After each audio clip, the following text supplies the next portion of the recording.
Where is the Ark of the Covenant?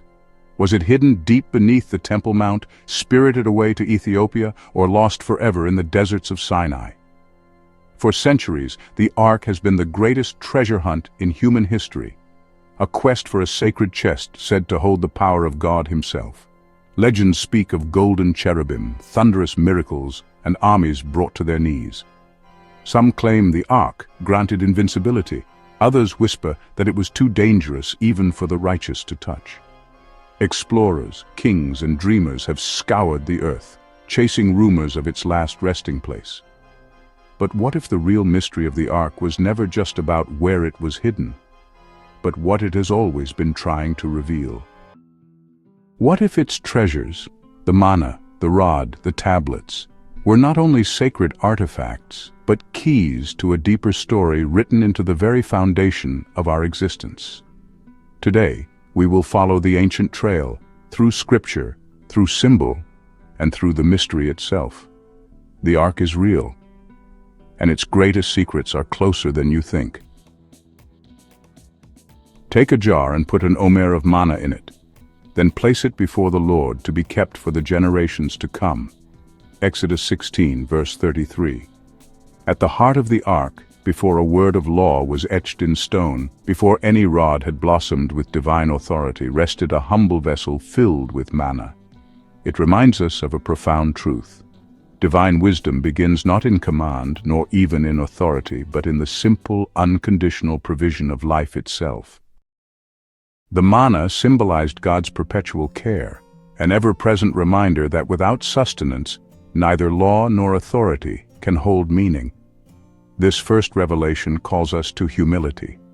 We learn that true spiritual insight is first and foremost existential. We must be sustained, held in being, before we can receive deeper truths. We live not because we earned it, nor because we understood it, but because God chose to sustain us first. Understanding the Ark thus begins with awe-filled gratitude for divine provision, life freely given, forever remembered. Place the staff of Aaron before the Ark of the Covenant, to be kept as a sign. Numbers 17, verse 10. The Ark did not simply house sacred items, it brought them together in perfect harmony. Consider how the manna of divine sustenance, Aaron's blossomed rod of divinely granted authority, and the tablets of law mutually reinforce each other within that sacred vessel. The rod represents God's active authority, confirming that true spiritual power never stands alone. It needs the presence of divine provision, manna, and the guidance of structured truth, tablets, to fulfill its purpose. Thus revealed, the Ark teaches us about the necessity of harmony and balance in our spiritual life. Authority without nourishment becomes harsh. Provision without guidance grows chaotic. Law without sustenance becomes lifeless. God calls His people to house these truths together in their hearts and communities, never isolating one from another. For I have chosen him so that he will direct his children and his household after him to keep the way of the Lord. Genesis 18, verse 19. Even before the giving of the law at Sinai, the covenant was already at work, hidden yet powerfully active. God's promises to Abraham and his descendants were not vague assurances, but foundational commitments providing life, authority, and order even in anticipation. God gave Abraham the promise of sustenance, descendants, and a land.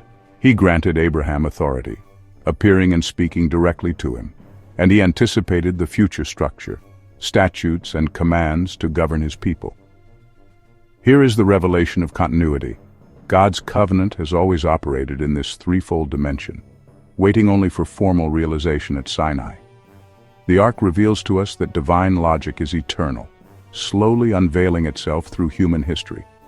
We are called not only to recognize God's structured revelations, but also to see how our own lives today are still expressions of that timeless promise. When Moses approached the camp and saw the calf and the dancing, his anger burned, and he threw the tablets out of his hands, breaking them to pieces. Exodus 32, verse 19. When Moses shattered the stone tablets, he revealed a profound truth. Rejection of God's structure leads inevitably to collapse in provision and authority. The broken tablets symbolize how quickly life itself, the daily manna and legitimate spiritual authority, the rod, can disintegrate when we neglect divine order. Rebellion is never isolated. It cascades tragically through every aspect of spiritual life. Thus, the Ark's revelation at this stage is cautionary. The gifts God grants us are powerful but fragile. Misuse of authority, rejection of structured guidance, or a spirit of ingratitude toward provision brings chaos and suffering. God calls us to vigilance, reminding us through the memory of broken tablets that obedience and trust maintain the very fabric of our existence. Hilkiah the high priest said to Shaphan the secretary, "I have found the book of the law in the temple of the Lord." 2 Kings 22 verse 8. There came a time when the law was lost, forgotten by those it was meant to guide. Yet its rediscovery restored everything: authority, provision, and the rightful ordering of society. The Ark, though hidden from direct sight at this moment, revealed a deeper truth. Even after catastrophic spiritual failure, renewal and restoration remain possible. God's covenant endures even human forgetfulness. Here the Ark teaches us of God's infinite patience and enduring faithfulness. Like Hilkiah uncovering the law, we too can rediscover spiritual truths lost or forgotten in our own lives. Authority can be reaffirmed, sustenance renewed, and life reordered, if we dare to look carefully for what has been lost, restoring our relationship with God and one another. This is the covenant I will make. I will put my law in their minds and write it on their hearts. Jeremiah 31 verse 33. Jeremiah's prophetic insight transforms the Ark's message. No longer does the Ark simply contain external objects, manna, rod, tablets, as physical tokens.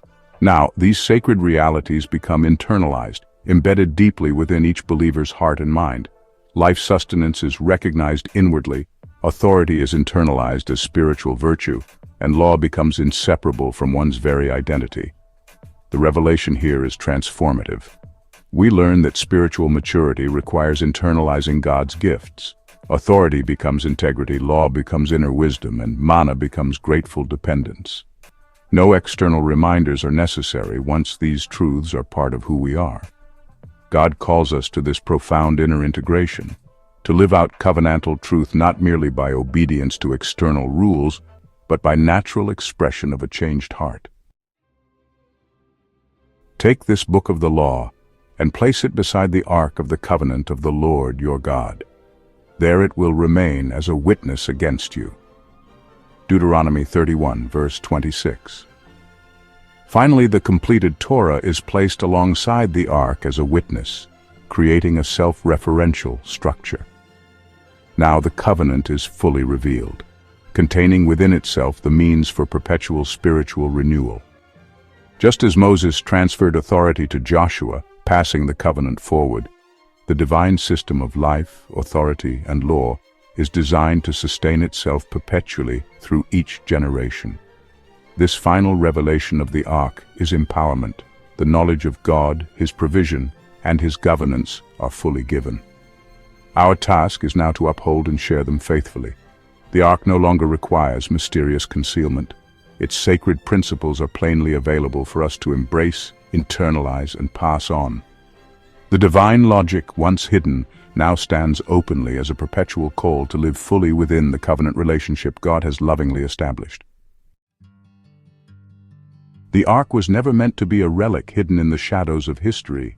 It is a living covenant, calling across time to every soul willing to listen. The manna still falls where lives are sustained by unseen grace. The rod still blossoms wherever righteous authority is humbly wielded. The law is still written, not on stone, but on living hearts that dare to be shaped by divine hands. The Ark's power is no longer locked behind temple veils or buried under lost sands. It lives wherever the sacred pattern is honored, wherever life is nurtured, authority is purified, and truth is courageously lived. You, the bearer of God's covenant within you, now carry the thunder that once shook mountains and toppled kingdoms. The world stands again at a crossroads between chaos and covenant. To walk with the Ark today is to step into the storm with calm authority, to offer manna to the starving, to hold up the rod of truth against the darkness, to bear the law not as a burden but as a beacon. The Ark is revealed, the power is yours. The call is clear: go forth, sustain, guide, transform, and let the world tremble once more at the presence of the living God within you.